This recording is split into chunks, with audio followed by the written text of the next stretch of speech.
A group of Disney shareholders are seeking transparency into the initial decision to suspend late-night host Jimmy Kimmel due to the Trump administration's continued threats to free speech.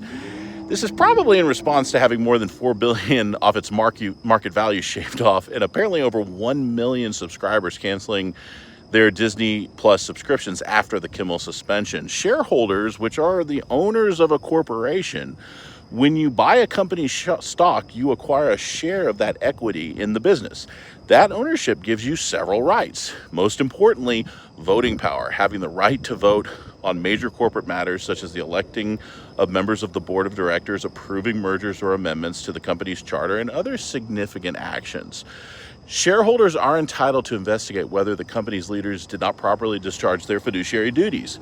They can demand corporate books and records to investigate potential wrongdoings, and such demands can lead to lawsuits, but it is generally limited to matters involving the board of directors and not the day-to-day management decisions made by company executives. So, for example, in this case, emails between the CEO, TV head, and Kimmel would most likely be off limits. And to be clear, that's not being sought here. They are requesting any materials that estimate the effects of Kimmel's suspension on Disney's revenue, documents that lay out how executives are supposed to make decisions around politically sensitive programming, emails between the board members, including the CEO, and any communications between the company and federal governments or political organizations, as well as copies of Disney's agreements with affiliate networks Nexstar and Sinclair, who were initially responsible for the threats to not air Kimmel and also chose not to after he was brought back. And, being in Nashville, my ABC affiliate is Nexstar, and so the show was not broadcasted. Luckily, there are easy ways to still consume the content